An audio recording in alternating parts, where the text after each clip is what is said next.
저는 제 인생 30년을 겁니다. 10살 아이의 목소리가 거대한 집무실에 울려 퍼졌습니다. 회장은 아이가 내민 진단서를 내려다보았고 그의 손이 미세하게 떨렸습니다. 진행성 근육퇴행증, 치료하지 않으면 20살 이후 걸을 수 없다는 문장이 차가운 활자로 적혀 있었습니다. 아이는 계속 말했습니다. 만약 제가 틀렸다면 저는 치료를 포기하겠습니다. 하지만 제 엄마의 누명을 풀어주세요. 회장 옆에 선 엔지니어들의 얼굴이 창백하게 변했고 비서실장은 황급히 말렸지만 이미 늦었습니다. 10살 아이와 60대 재벌 회장 사이에 목숨을 건 내기가 성립된 순간이었습니다. 대체 무슨 일이 벌어진 걸까요? 이 놀라운 반전의 시작이 궁금하시다면 구독과 알림 설정 부탁드립니다. 평범해 보이는 사람들의 숨겨진 이야기를 매일 전해드립니다. 그럼 이제 시간을 열흘 전으로 돌려보겠습니다. 열흘 전 새벽 6시 낡은 원룸에서 알람 소리가 울렸습니다. 김수연은 몸을 일으켜 작은 부엌으로 향했고 냉장고 문을 열어 아침 도시락 재료를 꺼냈습니다. 계란 3개, 시금치 1줌, 그리고 어제 저녁에 남은 밥이 전부였지만 그녀의 손은 익숙하게 움직였습니다. 12년째 같은 시간에 일어나 같은 일을 반복하는 삶이었고 그녀는 이 평범한 아침이 언젠가 무너질 거라는 사실을 전혀 예상하지 못했습니다. 준호야, 일어나야지. 수연은 이불 속 아들을 깨웠고 준호는 천천히 눈을 떴습니다. 10살 남자아이 치고는 작은 체구였고 얼굴도 창백한 편이었지만 수연은 그저 아이가 편식을 해서 그런 거라고 생각했습니다. 엄마, 오늘 병원 가는 날이잖아요. 준호의 말에 수연의 손이 잠깐 멈췄다가 다시 도시락을 싸기 시작했습니다. 다음 주에 가자. 이번 달 월급 나오면 가자. 준호는 더 이상 아무 말도 하지 않았지만 그의 눈빛에는 엄마가 보지 못한 걱정이 가득했습니다. 아침 7시 수연은 준호를 학교에 데려다주고 버스를 3번 갈아타고 강 회장 저택으로 향했습니다. 12년 전 남편이 교통사고로 세상을 떠난 후 그녀는 이 집에서 청소 일을 하며 아들을 키웠고 단 하루도 지각한 적이 없었습니다. 저택 뒷문으로 들어서자 관리인이 고개를 끄덕였고 수연은 무릎 보호대를 착용한 뒤 청소 도구를 챙겨 복도로 나갔습니다. 대리석 바닥에 무릎을 꿇고 걸레질을 시작하는 그녀의 뒷모습은 12년 동안 한 번도 변한 적이 없었습니다. 회장의 서재 앞을 지나갈 때였습니다. 안에서 목소리가 새어나왔고 수연은 본능적으로 걸음을 멈췄습니다. 아버지, 이번 달도 적자입니다. 블루프린트 프로젝트에 또 30억을 쏟아부었는데 결과는 제로예요. 민지의 목소리였고 그 뒤를 이어 회장의 고함이 터져 나왔습니다. 닥쳐. 이 프로젝트만 완성되면 우리는 업계 1위가 된다고. 민지가 다시 말했습니다. 25년입니다, 아버지. 25년 동안 수백억을 썼어도 7개 공식 중 3개도 못 풀었잖아요. 이제 그만 포기하시고. 회장의 목소리가 낮게 깔렸습니다. 나가, 지금 당장. 수연은 조용히 자리를 피했고 남의 집 사정에 끼어들 수 없다는 걸 누구보다 잘 알고 있었습니다. 같은 시각 준호는 학교에서 수학 시험을 보고 있었습니다. 문제지를 받아든 순간 그는 모든 답이 보였고 연필을 들어 빠르게 답을 적어 내려갔습니다. 5분이 채 지나지 않아 시험지를 다 채운 준호는 창밖을 바라보며 생각에 잠겼고 옆자리 친구가 놀란 표정으로 속삭였습니다. 야, 이준호, 벌써 다 풀었어? 준호는 고개만 끄덕였을 뿐 아무 말도 하지 않았습니다. 쉬는 시간이 되자 아이들은 운동장으로 뛰어나갔고 준호도 따라 나갔지만 벤치에 앉아 친구들이 뛰어노는 모습만 바라봤습니다. 다리에 힘이 없었고 오래 뛰면 통증이 왔기 때문이었습니다. 이준호는 맨날 저기 앉아만 있네. 운동 못하나 봐. 아이들의 수군거림이 들렸지만 준호는 아무 반응도 보이지 않았고 그저 하늘만 바라보며 엄마 생각을 했습니다. 오후 3시 수연은 회장의 서재를 청소하기 위해 들어갔습니다. 거대한 책장에는 두꺼운 책들이 빼곡히 꽂혀 있었고 그녀는 조심스럽게 먼지를 닦아냈습니다. 책을 정리하던 중 책 사이에 낀 종이 한 장을 발견했고 꺼내보니 복잡한 도면 같은 것이 그려져 있었습니다. 다시 꽂으려다 실수로 바닥에 떨어뜨렸고 그 순간 문이 벌컥 열리며 민지가 들어섰습니다. 뭐 하는 거예요? 민지의 목소리가 날카로웠고 수연은 황급히 종이를 주워 올렸습니다. 죄송합니다. 청소하다가 실수로. 민지가 다가와 종이를 낚아챘고 수연을 노려보며 말했습니다. 이거 함부로 만지면 안 돼요. 당장 나가요. 수연은 고개를 숙이고 서재를 나왔지만 가슴이 두근거리는 걸 멈출 수 없었습니다. 저녁 7시 수연이 집에 돌아오자 준호는 책상 앞에 앉아 숙제를 하고 있었습니다. 그런데 펼쳐진 문제집을 보고 수연은 눈을 크게 떴습니다. 준호야, 그거 대학교에서 푸는 문제 아니야? 준호는 고개를 들어 환하게 웃었습니다. 재미있어서요, 엄마. 수연은 아들의 머리를 쓰다듬으며 말했습니다. 우리 준호는 정말 똑똑해. 엄마가 더 열심히 일해서 좋은 학교 보내줄게. 준호가 엄마의 손을 잡았습니다. 엄마, 저는 그냥 엄마가 건강했으면 좋겠어요. 그 말에 수연의 눈시울이 붉어졌고 아들을 꼭 안아주었습니다. 밤 10시 수연이 잠든 후 준호는 조용히 일어났습니다. 서랍을 열어 종이 한 장을 꺼냈고 그것은 석 달 전 병원에서 받은 진단서였습니다. 진행성 근육퇴행증, 예상 치료비 약 1억 원, 치료하지 않을 경우 20세 이후 하반신 마비 예상. 준호는 진단서를 가만히 바라보다가 다시 서랍 깊숙이 넣었고 창밖을 보며 작은 목소리로 중얼거렸습니다. 엄마는 아직 몰라야 해. 엄마가 알면 너무 힘들어 하실 거야. 그의 눈에 눈물이 맺혔지만 소리내어 울지는 않았습니다. 다음 날 아침도 똑같이 시작되었습니다. 수연은 6시에 일어나 도시락을 싸고 준호를 깨웠으며 준호는 아무렇지 않은 척 학교에 갔습니다. 평범한 하루, 평범한 아침, 평범한 삶처럼 보였지만 그 안에는 아무도 모르는 고통과 걱정이 숨어 있었습니다. 수연은 아들의 병을 몰랐고 준호는 엄마의 힘든 삶을 지켜보며 가슴 아파했으며 둘 다 서로를 지키기 위해 비밀을 간직하고 있었습니다. 그리고 이 평범한 일상이 곧 산산조각 날 거라는 사실을 그 누구도 예상하지 못했습니다.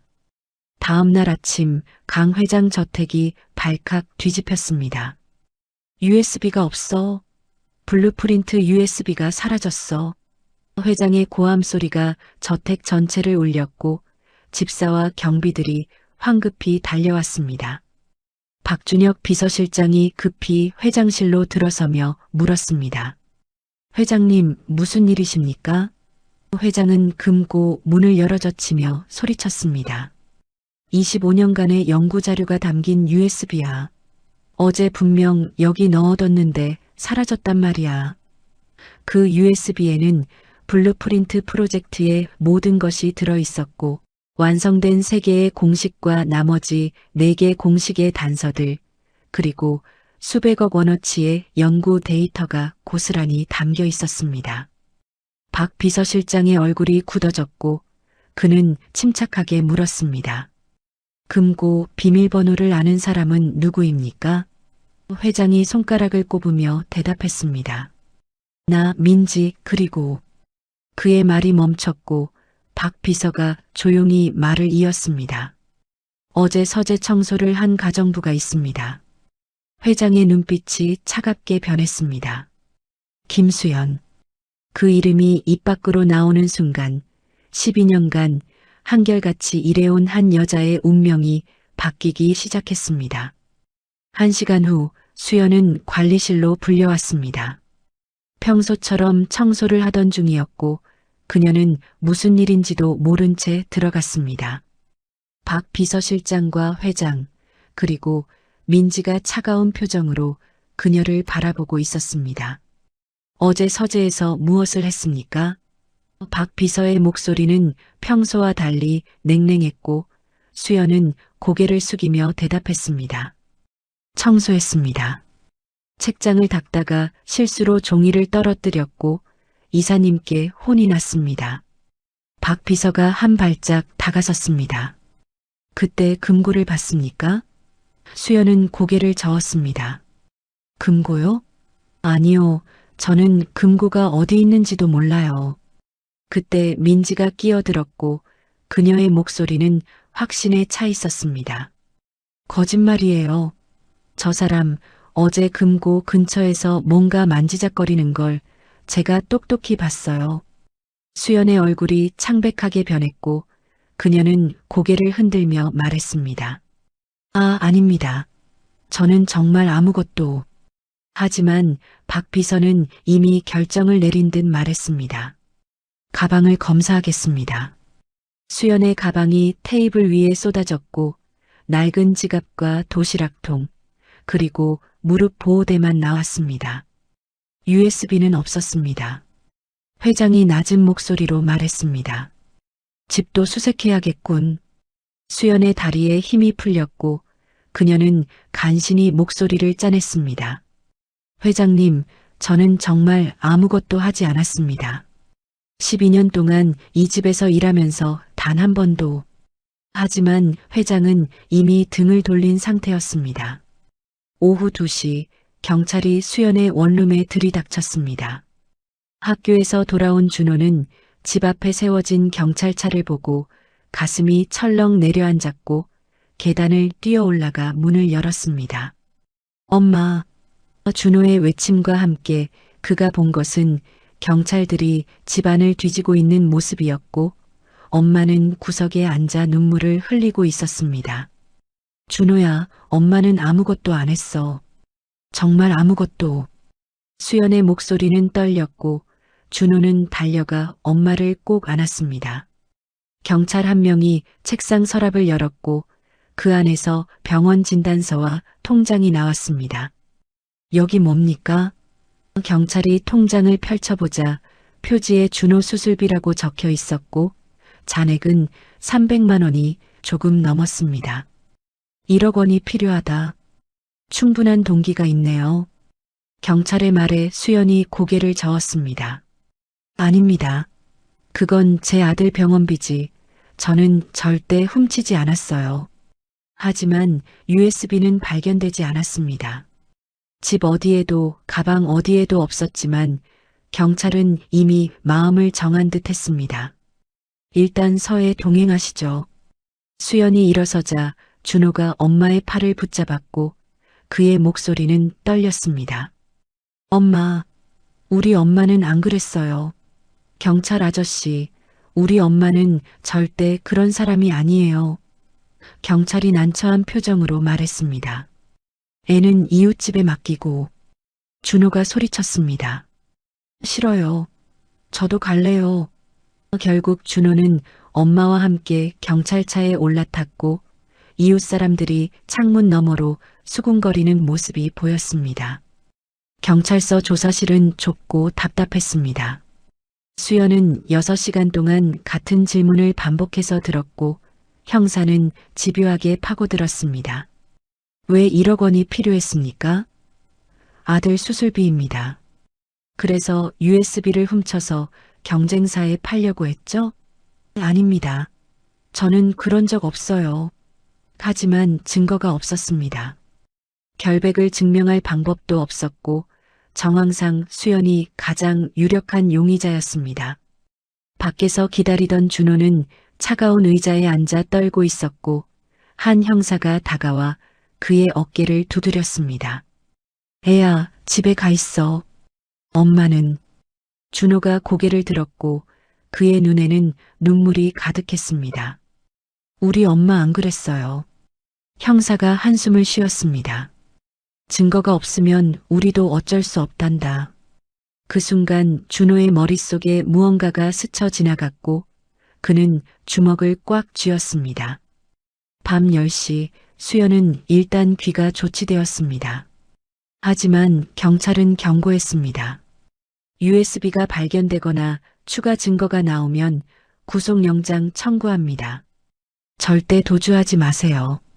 집으로 돌아온 모자는 말없이 문을 닫았고 수연은 바닥에 주저앉아 울기 시작했습니다.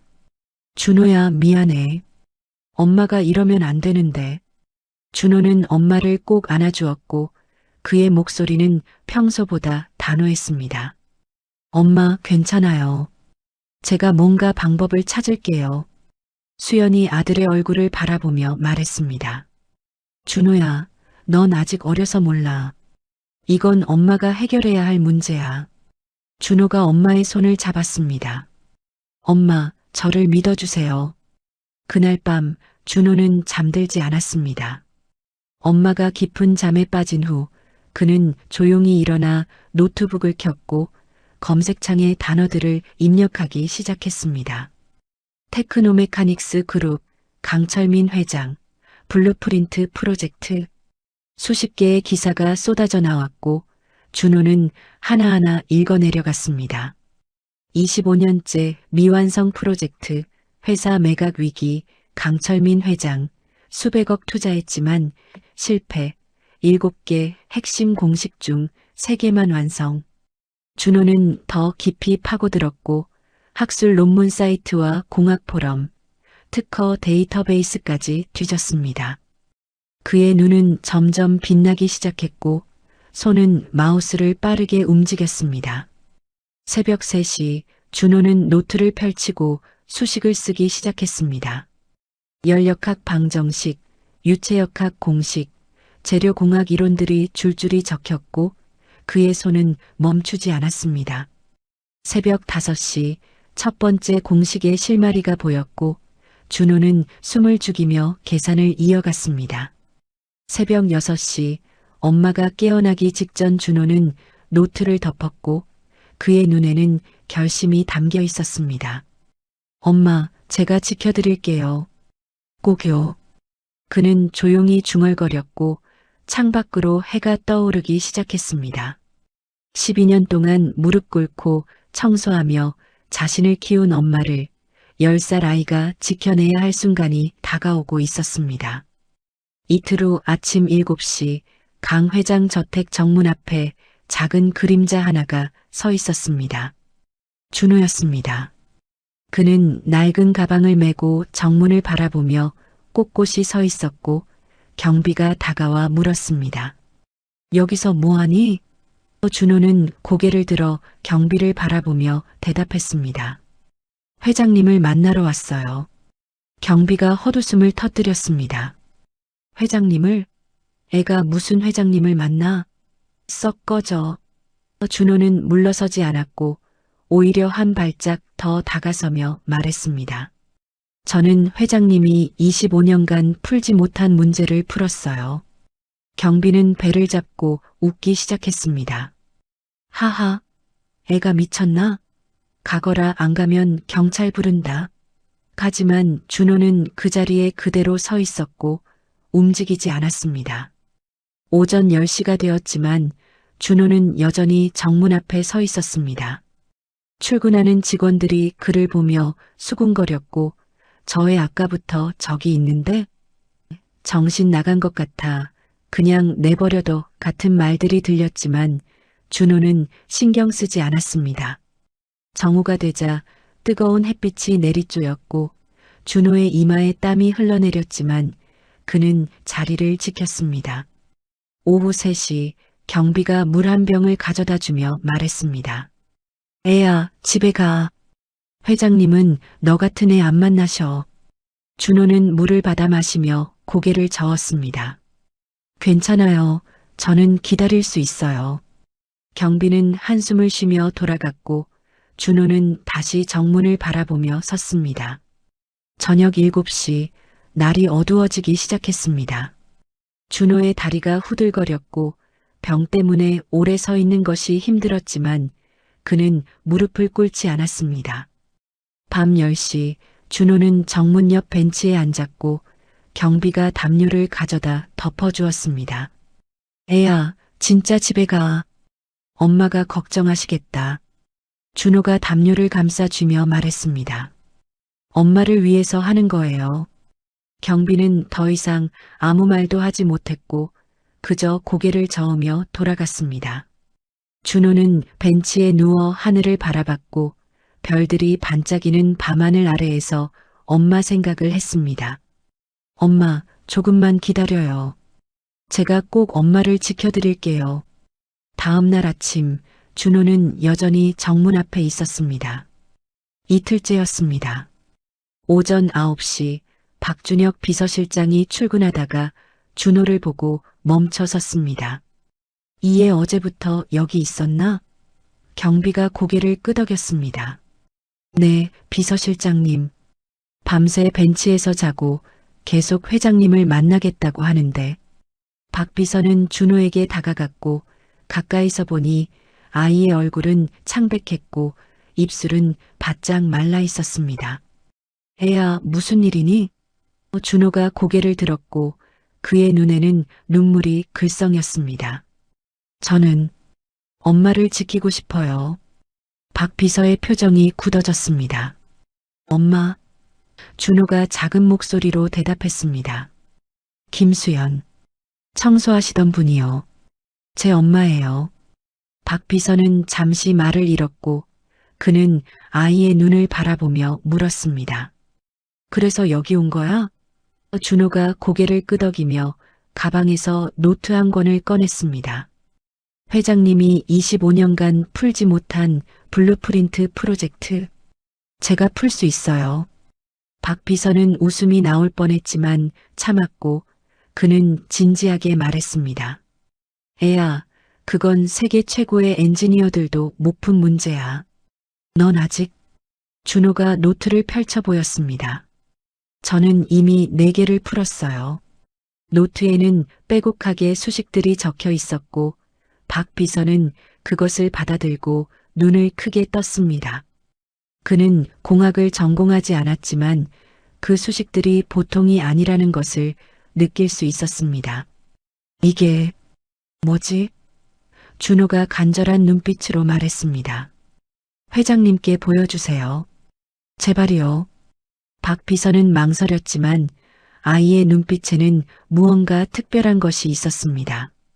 그는 노트를 들고 회장실로 향했고 30분 후 회장 앞에 서서 보고했습니다. 회장님, 정문에 10살짜리 아이가 이틀째 서 있습니다. 회장은 서류를 보며 대답했습니다. 무슨 아이? 김수연의 아들입니다. 그 말에 회장의 손이 멈췄고 그는 고개를 들어 박 비서를 바라봤습니다. 뭐라고? 박 비서가 노트를 책상 위에 올려놨습니다. 이 노트를 보시라고 했습니다. 회장은 표정을 굳히며 노트를 펼쳤고 첫 페이지를 보는 순간 그의 눈이 커졌습니다. 블루프린트 프로젝트의 공식들이 거기 있었고 그가 25년간 보아온 수식들이 낯선 방식으로 풀려 있었습니다. 회장은 한 장 한 장 넘기며 노트를 읽었고 그의 손이 떨리기 시작했습니다. 이 애가 이걸 썼다고? 박 비서가 고개를 끄덕였습니다. 그렇답니다. 회장이 벌떡 일어섰습니다. 당장 데려와. 10분 후 준호는 회장 집무실에 들어섰습니다. 거대한 방과 비싼 가구들, 높은 천장이 그를 압도했지만 준호는 눈빛만큼은 흔들리지 않았습니다. 회장은 책상에 앉아 준호를 내려다보며 물었습니다. 내가 김수연의 아들이라고? 네. 이 노트, 내가 쓴 거야? 네. 회장이 노트를 책상에 던졌고 큰 소리로 말했습니다. 장난치지 마. 누가 대신 써준 거지? 준호는 움찔했지만 목소리만큼은 단호했습니다. 제가 직접 썼어요. 회장이 일어나 준호에게 다가왔고 그는 아이를 내려다보며 비웃듯 말했습니다. 10살짜리가 이런 걸 쓸 수 있을 리 없어. 준호가 한 걸음 앞으로 나서며 말했습니다. 시험해 보시면 돼요. 회장이 멈칫했습니다. 뭐라고? 준호의 목소리는 작았지만 확신에 차 있었습니다. 저한테 문제를 내주세요. 제가 풀어드릴게요. 그리고 회장이 팔짱을 끼며 물었습니다. 그리고 준호가 숨을 깊이 들이마시고 말했습니다. 제가 25년간 못 푸신 7개의 공식을 다 풀어드릴게요. 대신 제 엄마의 누명을 풀어주세요. 집무실이 조용해졌습니다. 회장은 준호를 뚫어지게 바라봤고 그의 눈빛이 변했습니다. 너 진담이니? 네. 회장이 책상으로 돌아가 앉으며 말했습니다. 만약 내가 거짓말을 하거나 틀린 답을 내놓으면 어떻게 되는지 알아? 준호가 고개를 끄덕였습니다. 제가 감옥에 가겠죠. 회장이 차갑게 웃었습니다. 그뿐이 아니야. 너와 내 엄마는 사기죄로 10년 이상 복역할 거야. 그리고 경쟁사에 기밀을 팔려 한 산업 스파이로 영원히 낙인 찍힐 거야. 준호의 얼굴이 창백해졌지만 그는 물러서지 않았습니다. 괜찮아요. 저는 제가 옳다는 걸 알아요. 회장이 창가로 걸어가며 말했습니다. 자신감은 대단하구나. 좋아. 그럼 조건을 더 추가하지. 그는 창밖을 바라보며 계속 말했습니다. 만약 내가 정말로 7개 공식을 다 풀면 나는 내 엄마의 누명을 풀어주고 1억 원을 주겠다. 준호의 눈이 커졌습니다. 하지만 내가 하나라도 틀리면 너와 내 엄마는 끝이야. 어때 할 거야? 준호는 잠시 망설였고 그의 머릿속에 엄마의 얼굴이 스쳐 지나갔습니다. 무릎 꿇고 청소하던 엄마, 경찰서에서 울던 엄마, 미안하다고 말하던 엄마의 모습들이 파노라마처럼 지나갔습니다. 준호는 주머니에서 종이 한 장을 꺼냈고 그것을 회장에게 내밀었습니다. 저는 여기에 제 인생 30년을 걸겠습니다. 회장이 돌아보며 물었습니다. 뭐? 준호가 떨리는 목소리로 설명했습니다. 저는 병이 있어요. 치료하지 않으면 20살 이후 걸을 수 없어요. 이 1억 원은 제 수술비예요. 회장은 종이를 받아들고 읽기 시작했고 그의 표정이 굳어졌습니다. 진행성 근육퇴행증. 준호가 계속 말했습니다. 만약 제가 틀리면 저는 치료를 포기하겠습니다. 제 미래 30년을 포기하겠습니다. 박 비서실장이 황급히 나섰습니다. 회장님, 이건 너무 심합니다. 아이가. 하지만 회장은 준호를 뚫어지게 바라보고 있었습니다.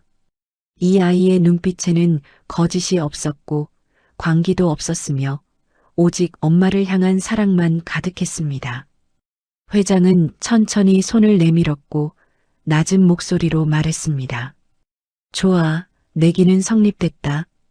준호가 회장의 손을 잡았고 작은 손과 큰 손이 맞잡히는 순간 집무실의 공기가 무거워졌습니다. 회장이 말을 이었습니다. 내일 오전 10시 여기로 와라.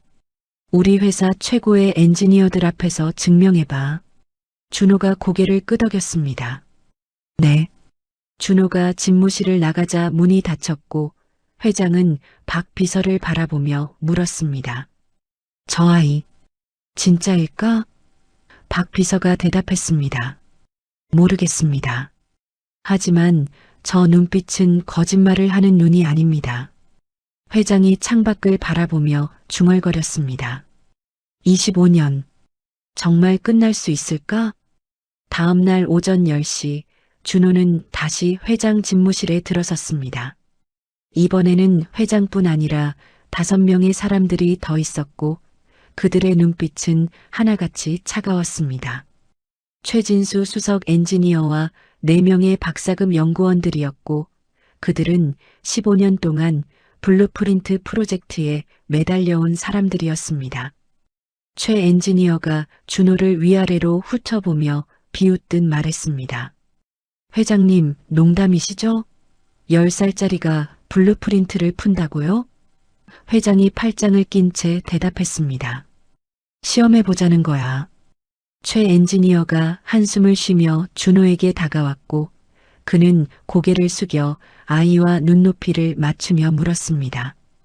애야, 내가 정말 공식을 풀었다고?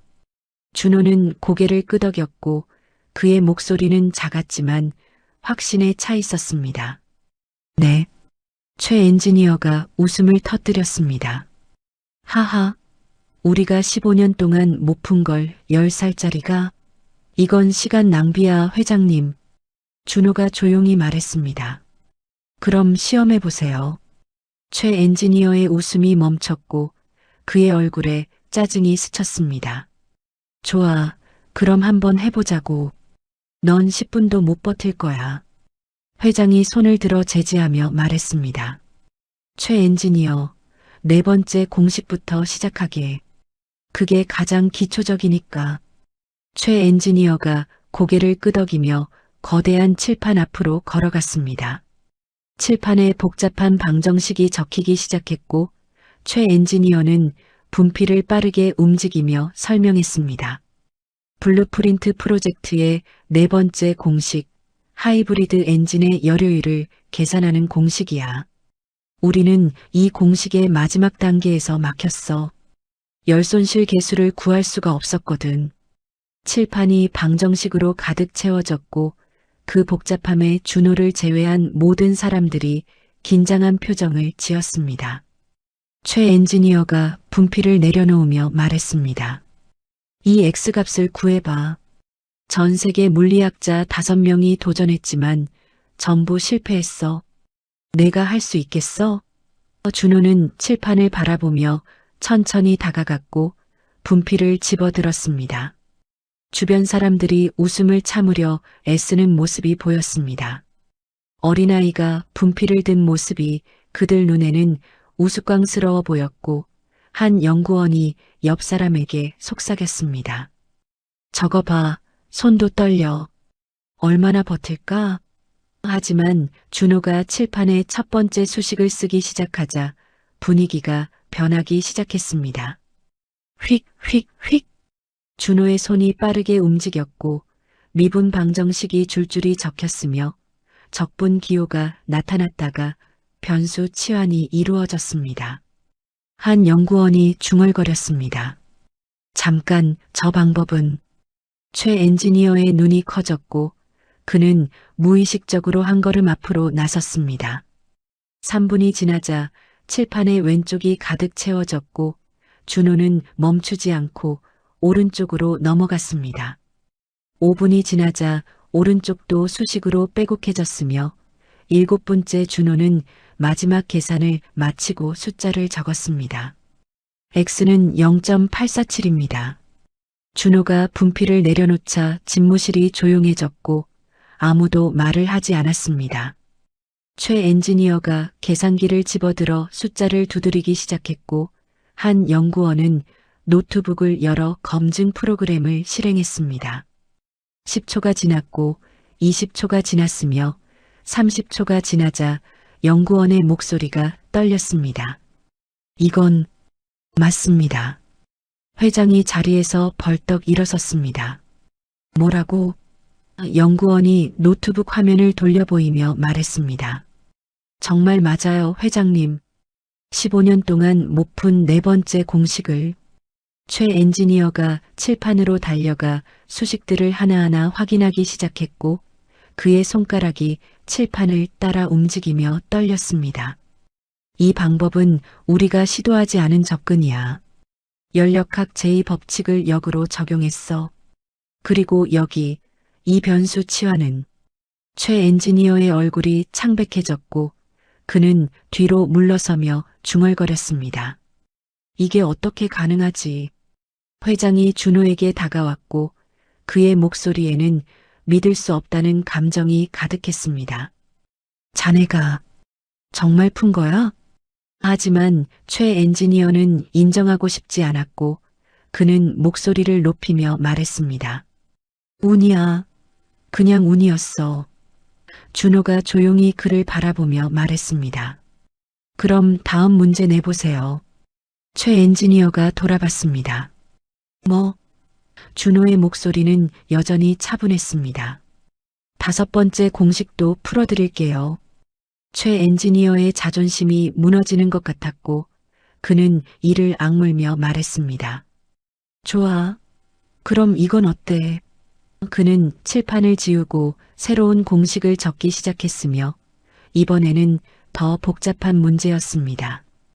유체역학과 재료공학이 결합된 문제였고 최 엔지니어는 분필을 내려놓으며 비웃듯 말했습니다. 이건 노벨상 받은 물리학자도 포기한 문제야.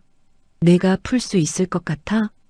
준호는 대답하지 않고 다시 분필을 집어들었습니다. 이번에는 더 오래 걸렸고 그의 이마에 땀이 맺히기 시작했습니다.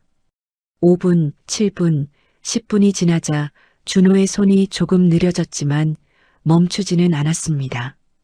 회장과 엔지니어들은 숨을 죽이고 지켜봤고 준호의 손끝에서 수식들이 끊임없이 쏟아져 나왔습니다. 15분째 준호가 마지막 숫자를 적고 뒤로 물러섰습니다. 끝났어요. 연구원들이 다시 검증을 시작했고 이번에도 결과는 똑같았습니다. 정답입니다. 한 연구원이 믿을 수 없다는 표정으로 말했습니다. 이것도 맞아요, 회장님. 최 엔지니어가 칼신구로 주저앉으며 칠판을 바라봤고 그의 입에서 나온 말은 작은 중얼거림이었습니다. 말도 안 돼. 15년을. 우리가 15년을. 회장이 다가와 준호의 어깨에 손을 올렸고 그의 손은 떨리고 있었습니다. 자네는 도대체 누구지? 준호가 회장을 올려다보며 대답했습니다. 저는 그냥 엄마를 지키고 싶은 아들이에요.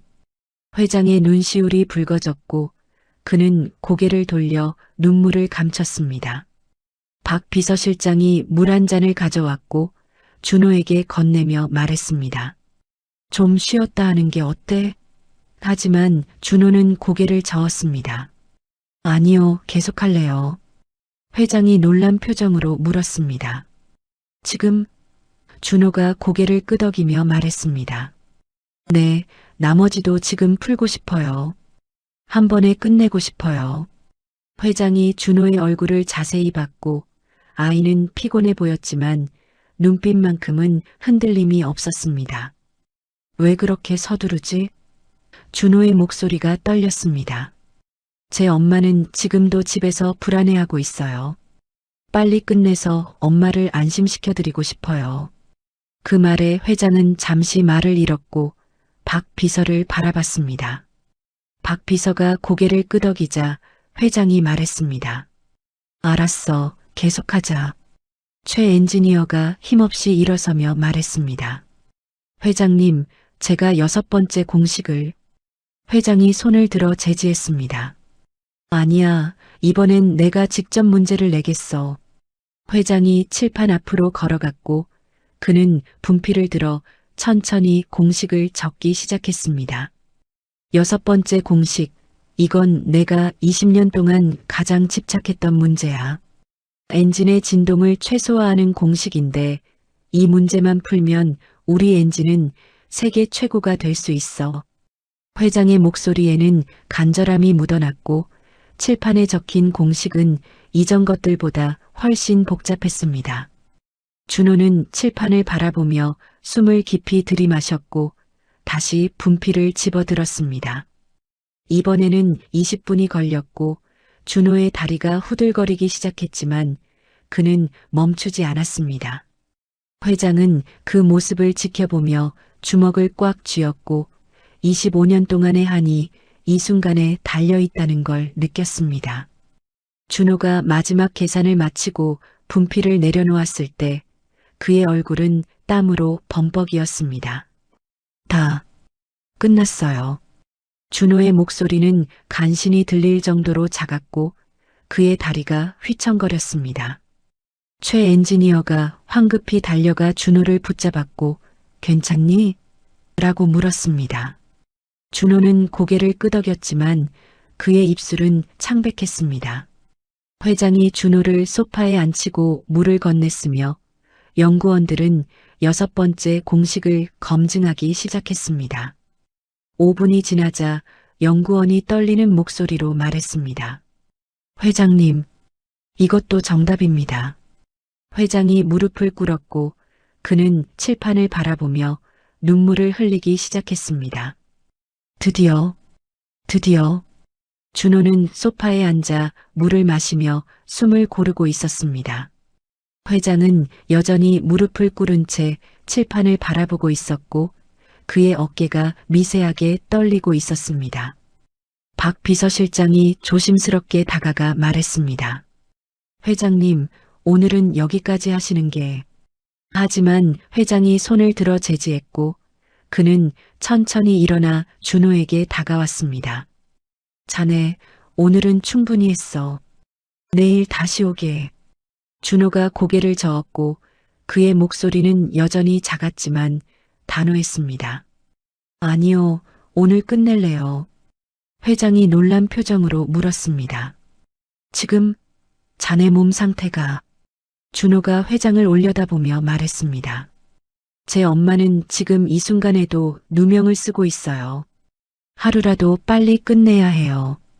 최 엔지니어가 끼어들었고 그의 목소리에는 이전과 달리 존경심이 묻어났습니다. 애야, 내 능력은 인정하지만 7번째 공식은 달라. 그건 우리가 25년 동안 가장 많은 시간을 쏟은 문제야. 천재들도 몇 달씩 고민했어. 준호가 최 엔지니어를 바라보며 말했습니다. 그래도 해볼래요.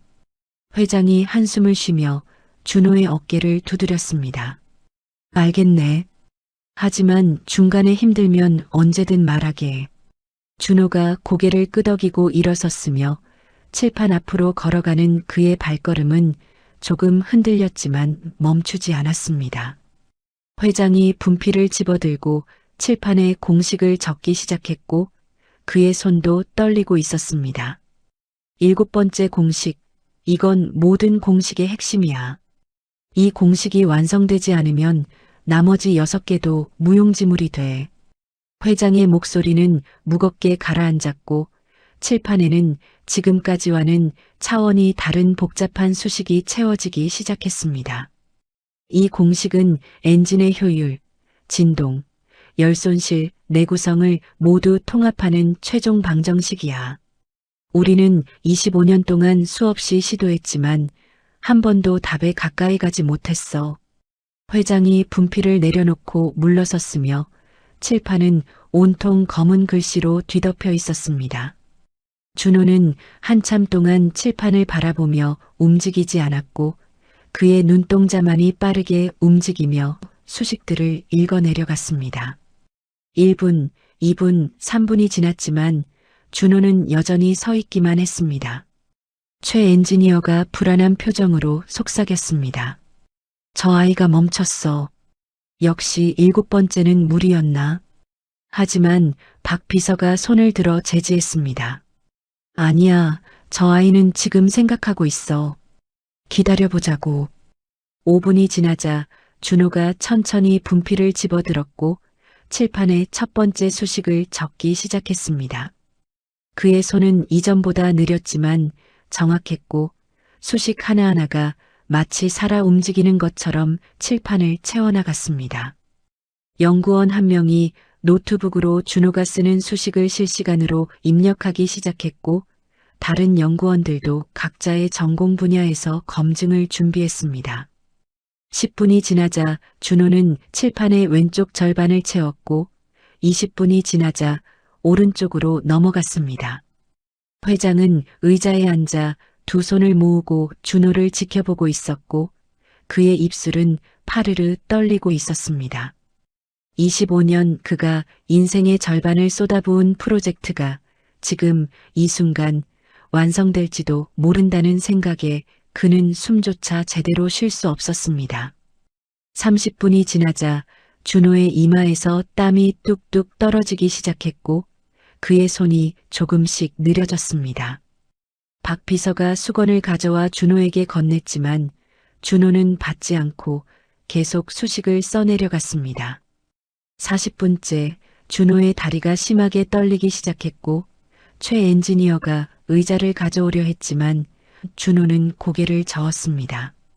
괜찮아요. 거의 다 됐어요. 50분이 지나자 준호는 칠판의 마지막 줄에 도달했고 그는 천천히 마지막 수식을 적어 내려갔습니다. 집무실의 모든 사람들이 숨을 죽이고 지켜봤으며 시계 초침 소리만이 공간을 채웠습니다.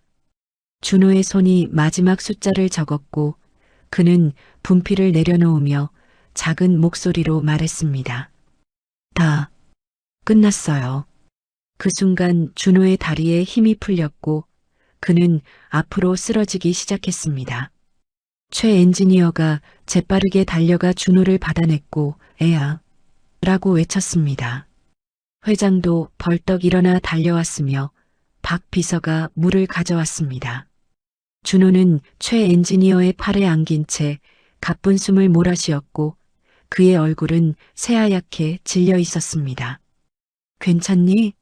병원에 가야 하는 거 아니야?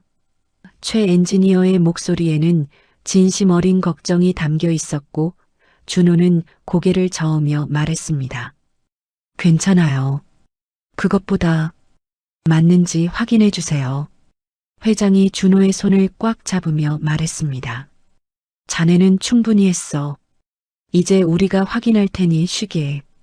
연구원들이 일제히 움직이기 시작했고 한 명은 칠판에 수식을 사진으로 찍어 컴퓨터로 옮겼으며 다른 연구원들은 각자의 계산기와 노트북으로 검증을 시작했습니다. 준호는 소파에 누워 천장을 바라보고 있었고 그의 가슴은 빠르게 오르내리고 있었습니다. 회장이 준호 옆에 앉아 그의 이마를 닦아주며 말했습니다. 자네는 정말 대단한 아이야. 10분이 지났고 연구원들의 표정이 점점 놀라움으로 변하기 시작했습니다. 20분이 지나자 한 연구원이 회장을 불렀습니다. 회장님, 이리 좀 오세요. 회장이 일어나 연구원에게 다가가자 연구원은 노트북 화면을 보여주었습니다. 이 부분 보세요. 저희가 10년 동안 풀지 못한 연결고리를 이 아이가 찾아냈어요. 그리고 여기 이 변수 처리 방식은 완전히 새로운 접근이에요. 회장의 손이 떨리기 시작했고 그는 화면을 뚫어지게 바라봤습니다. 다른 연구원들도 하나둘씩 고개를 들었고 그들의 얼굴에는 믿을 수 없다는 표정이 가득했습니다. 최 엔지니어가 칠판 앞에 서서 수식을 하나하나 짚어가며 확인했고 그의 입에서 작은 탄성이 흘러나왔습니다. 이건 천재적이야. 30분이 지나자 수석 연구원이 일어섰고 그는 회장을 바라보며 떨리는 목소리로 말했습니다. 회장님, 검증이 끝났습니다. 회장이 다가갔고 그의 목소리도 떨리고 있었습니다. 결과가 어떤가? 수석 연구원이 깊은 숨을 들이마시고 대답했습니다. 7번째 공식. 완벽합니다. 25년 동안 우리가 찾던 답이 여기 있습니다. 회장의 다리에 힘이 풀렸고 그는 그 자리에 무릎을 꿇었습니다.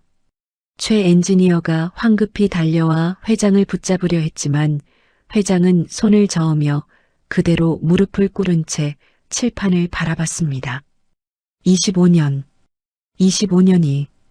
회장의 목소리는 울먹임으로 가득했고 그의 눈에서 눈물이 흘러내리기 시작했습니다. 최 엔지니어도 눈시울이 붉어졌고 연구원들 중 몇몇도 눈물을 닦았습니다. 15년, 10년, 7년 그들이 이 프로젝트에 쏟아부은 시간이 각자 달랐지만 모두가 같은 감정을 느끼고 있었습니다. 회장이 천천히 일어나 소파로 걸어갔고 그는 누워있는 준호를 내려다보며 무릎을 꿇고 앉았습니다. 자네는 나의 25년을 완성시켜줬어. 고맙네, 정말 고맙네. 준호가 천천히 고개를 돌려 회장을 바라봤고 그의 목소리는 여전히 약했지만 확고했습니다. 이제 제 엄마의 누명을 풀어주세요. 회장이 고개를 끄덕이며 준호의 손을 잡았습니다. 물론이지, 약속을 지키겠네. 지금 당장.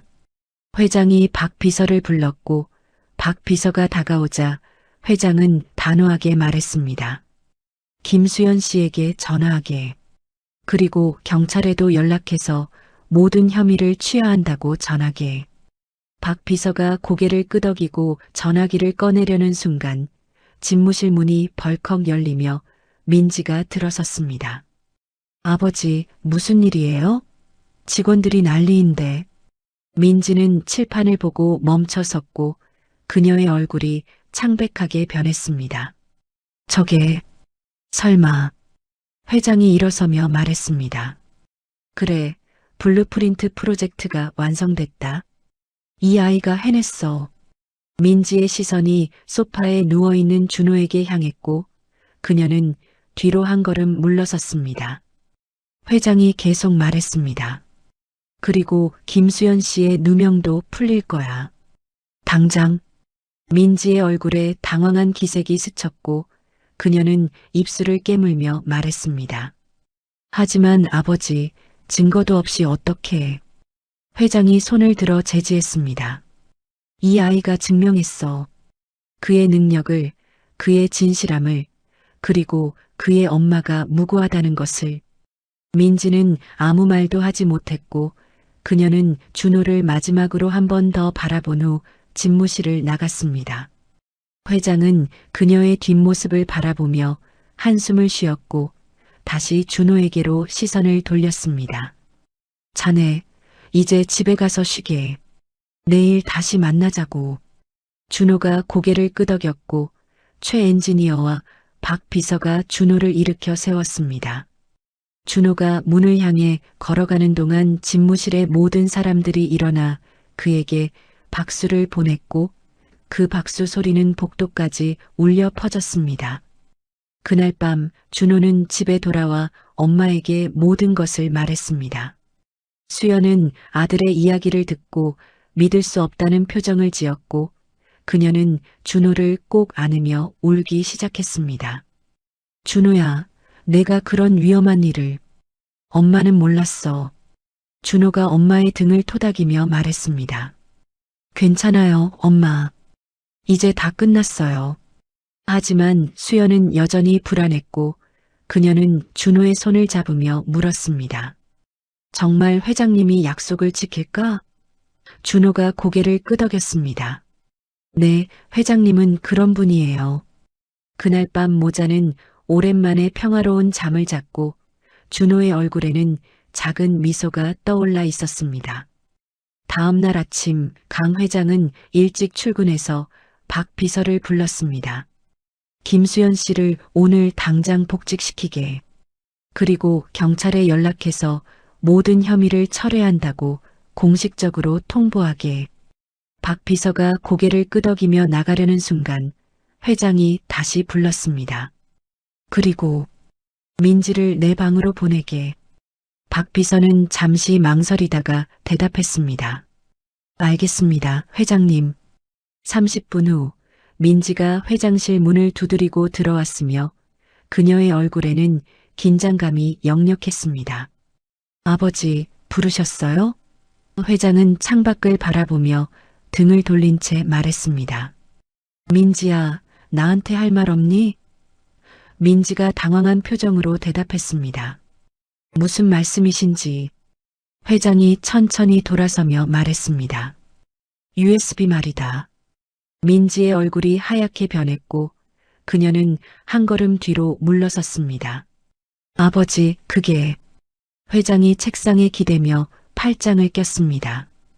어젯밤 내가 잠을 못 잤어. 계속 생각했지. 누가 USB를 가져갔을까?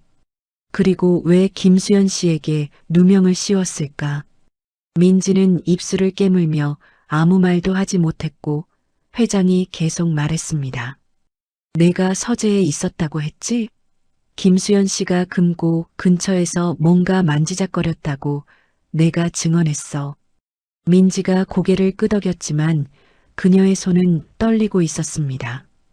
회장이 한숨을 쉬며 말했습니다. 민지야, 나는 내 아버지야. 내가 거짓말할 때 표정을 알아.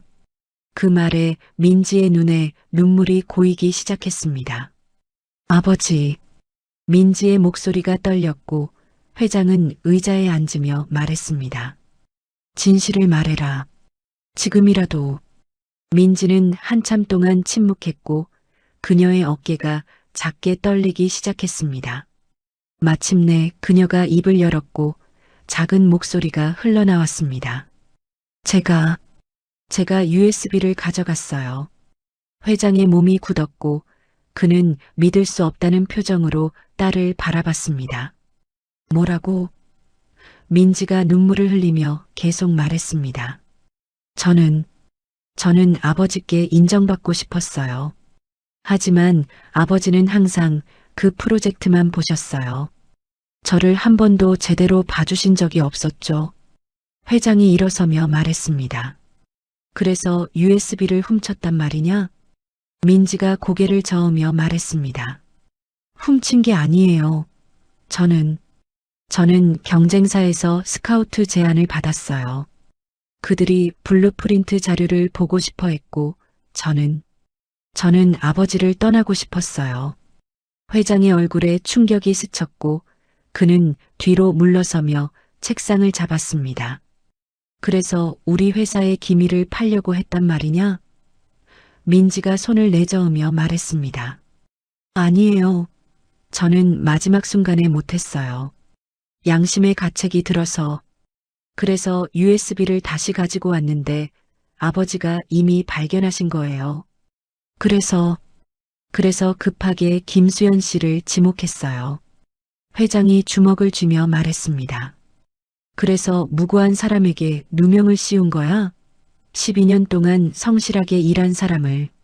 민지가 바닥에 주저앉으며 울기 시작했고 그녀의 목소리는 떨렸습니다. 미안해요, 아버지. 저는 너무 겁이 났어요. 회장이 책상을 내리쳤고 큰 소리가 방 안에 울렸습니다. 겁이 나? 내가 겁이 났다고? 그 사람은 어떻겠니? 아들 수술비를 모으던 사람이 도둑으로 몰렸어. 경찰 조사를 받고 동네에서 손가락질 당하고.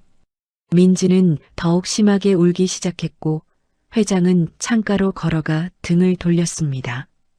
한참 동안 침묵이 흘렀고 회장이 다시 입을 열었습니다. USB는 어디 있지? 민지가 떨리는 목소리로 대답했습니다. 제 방 금고에 있어요. 회장이 박 비서를 불렀고 박 비서가 들어오자 회장은 낮은 목소리로 말했습니다. 민지 방에서 USB를 가져오게. 30분 후 박 비서가 USB를 들고 돌아왔고 회장은 그것을 받아들고 한참 동안 바라봤습니다. 25년간의 연구가 담긴 작은 저장 장치, 그리고 그것이 자신의 딸에 의해 도난당했다는 사실이 그를 무너뜨렸습니다. 회장이 민지를 바라보며 말했습니다. 오늘부터 넌 회사 이사직에서 물러나. 그리고 민지가 고개를 들었고 회장이 계속 말했습니다. 경찰에 자수해라. 민지의 얼굴이 창백해졌습니다. 아버지. 회장이 손을 들어 제지했습니다. 이건 아버지로서가 아니라 회장으로서 내리는 결정이야. 내가 한 일은 산업 스파이 미수죄고 무고죄야. 법의 심판을 받아야 해. 민지는 아무 말도 하지 못했고 그녀는 고개를 숙인 채 울기만 했습니다. 회장이 다시 박 비서를 불렀고 단호하게 말했습니다. 김수연 씨와 그 아들을 당장 여기로 모셔오게. 내가 직접 사과하겠네. 박 비서가 나간 후 회장은 민지를 바라보며 말했습니다. 넌 방에 가 있어라. 그리고 내가 한 일을 깊이 반성하고 내일 경찰서에 가도록 해. 민지가 일어서며 작은 목소리로 말했습니다. 아버지, 저는 정말. 회장이 등을 돌리며 말했습니다. 나가거라. 민지는 문을 향해 걸어갔고 문을 나서기 직전 뒤를 돌아봤지만 아버지는 여전히 등을 돌리고 있었습니다. 민지가 나간 후 회장은 의자에 주저앉았고 그는 두 손으로 얼굴을 감싸며 깊은 한숨을 쉬었습니다. 내가 뭘 잘못한 걸까? 1시간 후 수연과 준호가 회장실에 도착했습니다. 박 비서가 문을 열어주었고 수연은 긴장한 표정으로 들어섰습니다. 회장은 책상 뒤에서 일어나 그들을 맞이했고 그의 얼굴에는 피로와 죄책감이 가득했습니다. 김수연 씨. 회장의 목소리는 떨렸고 수연은 고개를 숙인 채 서 있었습니다. 회장이 책상 앞으로 나와 수연 앞에 섰고 그는 깊이 허리를 숙이며 말했습니다. 정말 죄송합니다. 수연이 놀라 고개를 들었고 회장은 여전히 허리를 숙인 채 계속 말했습니다. 제가 당신을 의심했습니다. 12년 동안 성실하게 일한 당신을, 단 한 번도 문제를 일으킨 적 없는 당신을 저는 쉽게 의심했습니다. 수연의 눈에 눈물이 고였고 그녀는 아무 말도 하지 못했습니다. 회장가 천천히 고개를 들었고 그의 눈도 붉어져 있었습니다. 진짜 범인은 제 딸이었습니다. 수연이 깜짝 놀라며 손으로 입을 막았고 회장이 계속 말했습니다. USB는 찾았습니다. 그리고 제 딸은 내일 경찰에 자수할 겁니다. 수연이 떨리는 목소리로 말했습니다. 회장님, 그럴 필요까지는. 회장이 손을 저으며 말했습니다. 아니요, 이건 마땅히 받아야 할 벌입니다. 당신에게 누명을 씌웠으니까요. 회장이 준호를 바라보며 말했습니다. 그리고 이 아이, 이 용감한 아이가 모든 것을 바꿨습니다. 준호는 회장을 바라보며 작게 고개를 숙였고 회장이 다가와 준호의 어깨를 잡았습니다. 자네가 아니었다면 진실은 영원히 묻혔을 거야. 고맙네, 정말 고맙네. 회장이 다시 수연을 바라보며 말했습니다. 오늘부터 복직하십시오. 그리고 밀린 급여와 위자료를 지급하겠습니다. 수연이 고개를 저으며 말했습니다. 회장님, 저는 그냥 제 결백만 증명되면. 회장이 단호하게 말했습니다. 아니요, 이건 당연한 겁니다. 그리고 회장이 봉투 하나를 꺼냈습니다. 약속한 1억 원입니다. 준호 군의 수술비로 쓰십시오. 수연의 눈이 커졌고 그녀는 황급히 손을 저으며 말했습니다. 안 됩니다, 회장님. 이건 너무 큰 돈이에요. 회장이 봉투를 수연의 손에 쥐어주며 말했습니다. 이건 제가 준호 군과 한 약속입니다. 그리고 이 아이가 우리 회사를 살렸습니다. 당연히 받으셔야 합니다. 수연은 봉투를 들고 눈물을 흘리기 시작했고 준호가 다가가 엄마를 안아주었습니다. 회장은 그 모습을 바라보며 미소를 지었지만 그의 눈에는 여전히 슬픔이 남아 있었습니다. 며칠 후 회장은 준호를 다시 불렀습니다. 이번에는 집무실이 아닌 저택의 작은 정원이었고 회장은 벤치에 앉아 준호를 기다리고 있었습니다. 준호가 엄마와 함께 도착하자 회장은 일어나 그들을 맞이했고 수연에게 말했습니다. 잠시 준호 군과 단둘이 이야기할 수 있을까요? 수연이 고개를 끄덕이며 물러서자 준호는 회장 옆에 앉았고 한동안 둘은 아무 말 없이 정원의 꽃들을 바라봤습니다. 회장이 먼저 입을 열었고 그의 목소리는 평소보다 부드러웠습니다. 준호 군, 자네에게 물어보고 싶은 게 있네. 준호가 고개를 돌려 회장을 바라봤고 회장이 계속 말했습니다.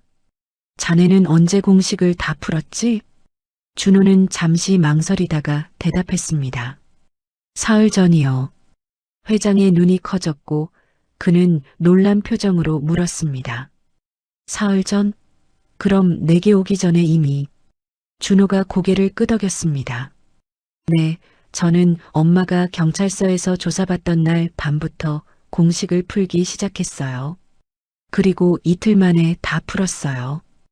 회장은 말을 잃었고 그는 준호를 뚫어지게 바라봤습니다. 그럼 왜 바로 오지 않았지? 자네 엄마는 하루하루가 고통이었을 텐데. 준호가 작은 목소리로 대답했습니다. 저는 회장님을 시험해보고 싶었어요. 회장의 표정이 굳어졌고 그는 준호의 말을 기다렸습니다. 준호가 계속 말했습니다. 회장님이 정말 제 엄마의 결백을 믿고 싶어 하는지 아니면 그냥 공식만 중요한 건지 알고 싶었어요. 회장은 깊은 한숨을 쉬었고 그는 고개를 숙였습니다. 그래서 이틀 동안 정문에서 기다린 건가? 준호가 고개를 끄덕였습니다. 네, 만약 회장님이 돈과 기술만 중요하게 생각하는 분이라면 저는 공식을 영원히 묻을 생각이었어요.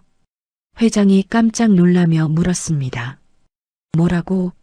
자네 엄마를 위해서라면서. 준호가 회장을 똑바로 바라보며 말했습니다. 제 엄마는 12년 동안 회장님 집에서 일하면서 단 한 번도 거짓말을 한 적이 없어요. 그런 엄마를 의심한 건 회장님이 사람보다 돈을 더 중요하게 생각했기 때문이에요. 회장의 얼굴이 창백해졌고 준호가 계속 말했습니다. 저는 회장님이 변하는 모습을 보고 싶었어요. 그래서 기다렸어요. 회장은 한참 동안 아무 말도 하지 못했고 그의 눈에는 부끄러움과 죄책감이 가득했습니다. 나는 정말. 준호가 작은 손으로 회장의 손을 잡았고 그의 목소리는 여전히 차분했습니다. 회장님, 이민지 이사님을 보셨죠? 회장이 고개를 끄덕이자 준호가 계속 말했습니다. 이사님은 회장님의 사랑을 받고 싶어서 그런 일을 했어요. 하지만 회장님은 항상 일만 보셨죠. 회장의 눈에 눈물이 맺히기 시작했고 준호가 말을 이었습니다. 제 엄마는 저를 위해서 12년 동안 무릎 꿇고 청소하셨어요. 저는 그 모습을 볼 때마다 가슴이 아팠어요. 하지만 엄마는 한 번도 불평하지 않으셨어요. 왜냐하면 저를 사랑하시니까요. 준호가 회장을 바라보며 말했습니다. 회장님도 이사님을 사랑하시잖아요. 그런데 왜 말로 표현하지 않으세요? 왜 일만 보세요? 회장이 눈물을 흘리며 대답했습니다. 나는 회사를 키워서 민지에게 물려주고 싶었어. 그게 내가 할 수 있는 최선의 사랑이라고 생각했지. 준호가 고개를 저었습니다. 아니에요, 회장님. 이사님이 원한 건 회사가 아니라 회장님의 관심이었어요. 저도 엄마가 돈을 많이 버는 것보다 엄마가 건강하고 행복한 게 더 중요해요. 회장은 더 이상 참지 못하고 울기 시작했고 그는 두 손으로 얼굴을 가렸습니다. 내가 정말 잘못했구나. 준호는 회장의 어깨를 토닥이며 말했습니다. 회장님, 지금이라도 늦지 않았어요. 이사님한테 가서 말씀해 주세요. 사랑한다고, 미안하다고. 회장이 고개를 들어 준호를 바라봤고 그의 얼굴은 눈물로 범벅이었습니다. 10살짜리 아이가 나한테 이런 교훈을 주다니. 준호가 작게 웃으며 말했습니다. 저는 그냥 제가 느낀 걸 말씀드린 거예요. 회장님은 나쁜 사람이 아니에요. 그냥 방법을 잘못 알고 계셨던 것 뿐이에요. 회장이 준호의 머리를 쓰다듬으며 말했습니다. 자네는 진짜 천재구나. 공식을 푸는 것도 천재지만 사람의 마음을 읽는 것도 천재야. 준호가 부끄러운 듯 고개를 숙였고 회장이 말을 이었습니다. 자네 덕분에 나는 두 가지를 얻었어. 25년간의 프로젝트 완성과 내가 잃어버렸던 것을 찾을 수 있는 기회를. 회장이 일어서며 준호에게 손을 내밀었습니다. 준호군, 나는 자네를 평생 도와주고 싶네. 최고의 학교, 최고의 교육, 자네가 원하는 모든 것을 지원하겠네. 준호는 회장의 손을 잡고 일어서며 고개를 저었습니다. 감사하지만 괜찮아요, 회장님. 회장이 놀란 표정으로 물었습니다. 왜? 자네 같은 천재라면 최고의 환경에서 공부해야지. 준호가 회장을 올려다보며 말했습니다. 저는 그냥 엄마랑 평범하게 살고 싶어요. 매일 아침 엄마가 해주는 도시락 먹고 학교 가고 친구들이랑 놀고 그게 제가 원하는 거예요. 회장은 한참 동안 준호를 바라봤고 그는 작게 웃으며 말했습니다. 자네는 정말 특별한 아이야. 준호가 다시 말했습니다. 하지만 한 가지 부탁이 있어요. 회장이 고개를 끄덕이며 물었습니다. 말해보게. 준호가 진지한 표정으로 말했습니다. 회장님, 이사님을 용서해 주세요. 그리고 사랑한다고 말해주세요. 이사님은 지금 너무 힘들어하고 있을 거예요. 회장이 눈을 감으며 깊은 숨을 들이마셨고 그는 고개를 끄덕였습니다. 알았네. 오늘 밤 민지와 제대로 이야기하겠네. 준호가 환하게 웃으며 말했습니다. 감사해요, 회장님. 회장이 준호를 안아주었고 그는 작은 목소리로 말했습니다. 고맙네, 준호군. 자네가 내 인생의 선생님이야. 준호는 회장의 품에 안긴 채 눈을 감았고 그의 얼굴에는 평화로운 미소가 떠올라 있었습니다. 그날 저녁 회장은 민지의 방문을 두드렸습니다. 민지는 침대에 앉아 창밖을 바라보고 있었고 아버지가 들어오자 황급히 일어섰습니다. 아버지. 회장은 방 안으로 들어와 민지 옆에 앉았고 한동안 둘은 아무 말도 하지 않았습니다. 회장이 먼저 입을 열었습니다. 민지야, 미안하다. 민지가 놀라 아버지를 바라봤고 회장이 계속 말했습니다. 내가 내게 관심을 주지 못했구나. 일만 보느라 정작 중요한 걸 놓쳤어. 민지의 눈에 눈물이 고였고 회장이 딸의 손을 잡았습니다. 내가 회사를 키운 건 너한테 물려주기 위해서였어. 하지만 정작 내가 원한 건 회사가 아니라 아버지의 사랑이었구나. 민지가 울음을 터뜨렸고 회장은 딸을 안아주었습니다. 미안하다, 민지야. 아버지가 잘못했어. 민지가 아버지의 품에서 울며 말했습니다. 아버지, 저도 미안해요. 제가 너무 큰 실수를.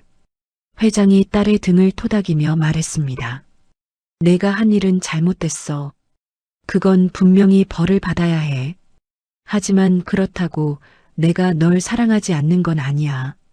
민지가 고개를 들어 아버지를 바라봤고 회장이 말을 이었습니다. 내일 경찰서에 가거라. 그리고 내가 한 일에 대해 책임을 져라. 하지만 아버지는 항상 내 편이야. 내가 최선을 다해 도와줄게. 민지가 고개를 끄덕이며 울었고 회장은 딸을 꼭 안아주었습니다. 사랑한다, 민지야. 아버지가 제대로 말하지 못했지만 아버지는 항상 널 사랑했어.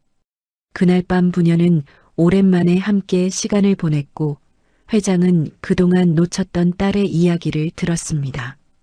10살 아이가 준 교훈이 60년을 살아온 남자의 인생을 바꾸고 있었습니다. 1년이 흘렀습니다. 봄바람이 부드럽게 불던 어느 토요일 오후 준호는 학교 운동장에서 친구들과 축구를 하고 있었습니다. 공을 쫓아 뛰어가는 준호의 다리는 이제 튼튼했고 그는 친구들과 함께 웃으며 뛰어다녔습니다. 수술은 성공적이었고 의사는 말했습니다. 조금만 늦었어도 큰일 날 뻔했어요. 정말 다행입니다. 운동장 벤치에는 수연이 앉아 아들을 바라보고 있었고 그녀의 얼굴에는 평화로운 미소가 떠올라 있었습니다. 1년 전 그 악몽 같던 시간이 마치 거짓말처럼 느껴졌고 지금 이 순간이 너무나 소중했습니다. 경기가 끝나고 준호가 엄마에게 달려왔습니다. 엄마 봤어요? 제가 골 넣었어요. 수연이 아들의 땀을 닦아주며 말했습니다. 그래, 우리 준호 정말 잘했어.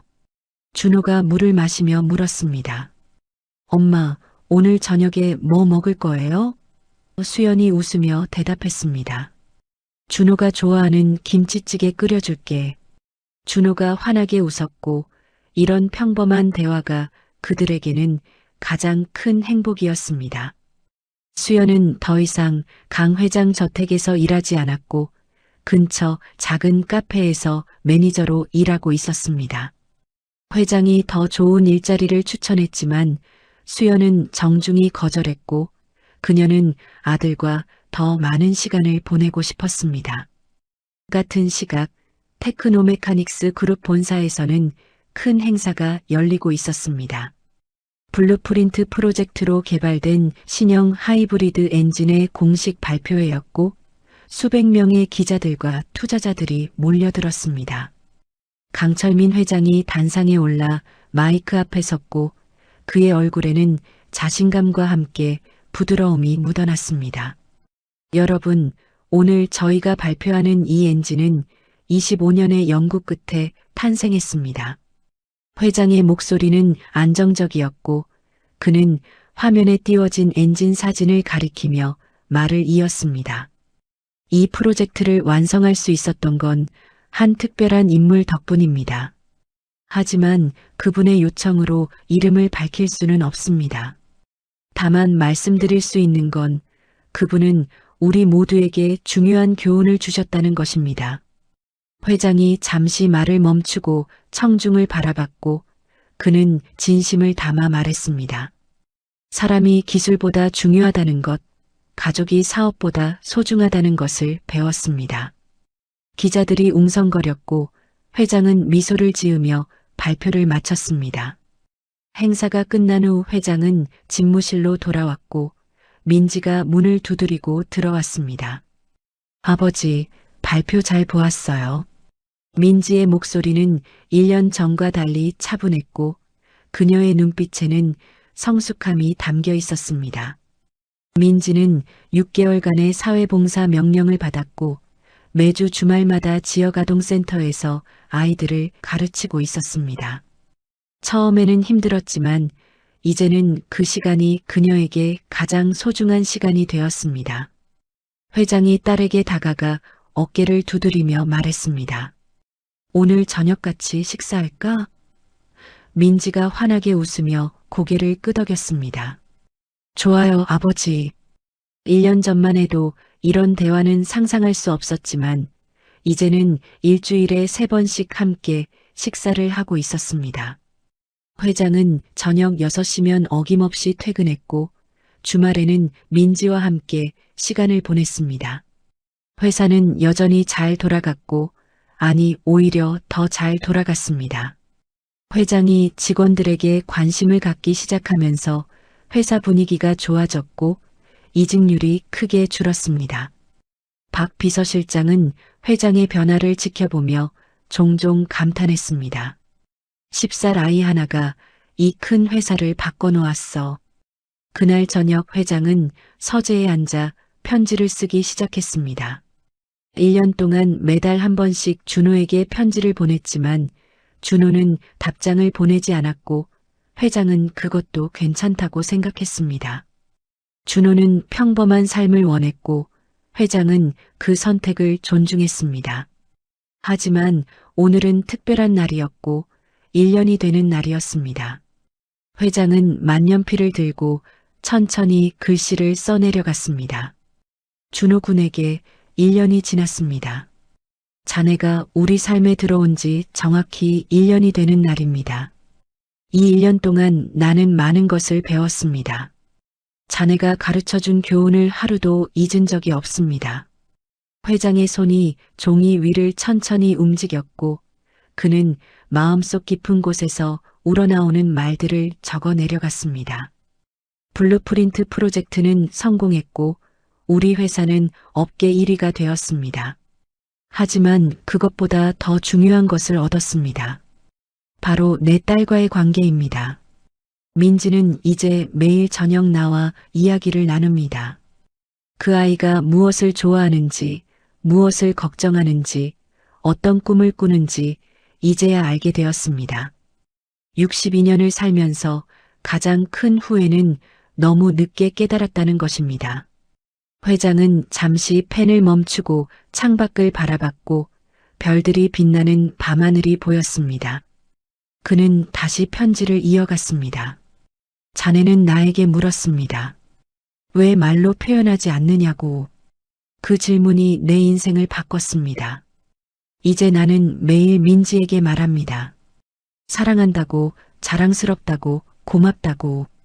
자네에게 최고의 교육을 제공하고 싶었지만 자네는 거절했습니다. 평범하게 살고 싶다고 했죠. 처음에는 이해할 수 없었습니다. 그 놀라운 재능을 왜 숨기려 하는지. 하지만 이제는 압니다. 자네는 이미 가장 중요한 것을 알고 있었습니다. 행복은 특별한 데 있는 게 아니라 평범한 일상 속에 있다는 것을요. 회장의 눈에 눈물이 맺혔고 그는 마지막 문장을 적었습니다. 준호 군, 자네는 내 인생의 선생님입니다. 10살 아이에게 이런 말을 하는 게 우습게 들릴 수 있지만 이것은 진심입니다. 자네가 건강하고 행복하기를 매일 기도합니다. 언제든 도움이 필요하면 연락하십시오. 나는 항상 자네 편입니다. 강철민 올림. 며칠 후 준호는 우편함에서 회장의 편지를 발견했습니다. 그는 방으로 들어가 편지를 읽었고 편지를 다 읽고 나서 한참 동안 창밖을 바라봤습니다. 수연이 방문을 두드리며 물었습니다. 준호야, 뭐 보고 있어? 준호가 돌아보며 엄마에게 편지를 보여주었고 수연은 편지를 읽으며 눈시울이 붉어졌습니다. 회장님이 정말 많이 변하셨구나. 준호가 고개를 끄덕이며 말했습니다. 네, 엄마. 저는 이게 하고 싶었어요. 수연이 아들을 안아주었고 준호는 엄마의 품에 안긴 채 작은 목소리로 말했습니다. 엄마, 저 행복해요. 지금 이대로가 좋아요. 수연이 아들의 머리를 쓰다듬으며 말했습니다. 엄마도 행복해, 우리 준호. 그날 밤 준호는 회장에게 짧은 답장을 썼습니다. 회장님께 편지 잘 받았습니다. 회장님이 변하신 모습을 보니 정말 기쁩니다. 저는 지금 친구들과 축구도 하고 엄마와 함께 저녁도 먹고 평범하게 잘 지내고 있습니다. 회장님도 이사님과 행복하게 지내세요. 그게 제가 바라는 전부입니다. 가끔 회장님 생각이 나면 하늘의 별을 봅니다. 그 별들처럼 회장님도 항상 빛나시길 바랍니다. 준호 올림. 준호는 편지를 봉투에 넣고 우표를 붙였으며 다음 날 아침 학교 가는 길에 우체통에 넣었습니다. 며칠 후 회장은 준호의 편지를 받았고 그는 편지를 읽으며 미소를 지었습니다. 그리고 그 편지를 서재 책상 서랍 깊숙한 곳에 소중히 보관했습니다. 계절이 바뀌고 또 바뀌었습니다. 준호는 평범한 중학생이 되었고 가끔 어려운 수학 문제를 풀 때면 그날의 기억이 떠올랐습니다. 칠판 앞에 서서 공식을 풀던 순간 회장님의 눈물, 엄마의 안도하던 얼굴. 하지만 그는 그 기억을 조용히 간직했고 친구들에게 말하지 않았습니다. 그는 그저 평범한 학생으로 살고 싶었고 그것으로 충분했습니다.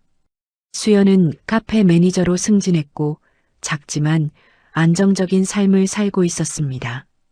가끔 저택에서 함께 일했던 동료들을 만나면 그들은 수연을 부러워했습니다. 어떻게 그런 일이 있었어? 하지만 수연은 자세히 말하지 않았고 그저 웃으며 대답했습니다. 운이 좋았죠.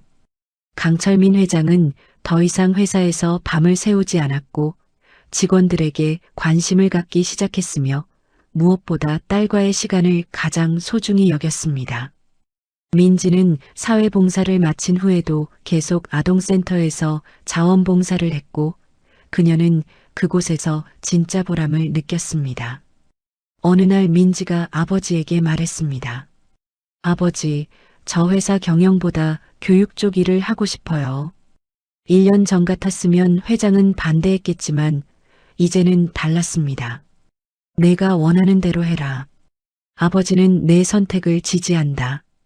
민지의 눈에 눈물이 고였고 그녀는 아버지를 꼭 안아주었습니다. 어느 겨울날 저녁 회장은 서재에서 창밖에 눈을 바라보고 있었습니다. 그의 책상 위에는 블루프린트 엔진이 올해의 기술상을 받았다는 기사가 놓여 있었지만 그는 그것보다 서랍 쪽 준호의 편지가 더 소중했습니다. 그는 조용히 중얼거렸습니다. 고맙네, 준호군. 자네가 내게 준 선물은 기술이 아니라 인생이었어. 눈은 계속 내렸고 세상은 하얀 눈으로 덮여갔습니다. 어딘가에서 10살 아이가 재벌 회장에게 준 교훈은 여전히 빛나고 있었고 그 빛은 앞으로도 오랫동안 사라지지 않을 것입니다. 때로는 가장 어린 사람이 가장 큰 지혜를 가지고 있고 때로는 가장 작은 행동이 가장 큰 변화를 만들어냅니다. 준호의 이야기는 그것을 증명했습니다.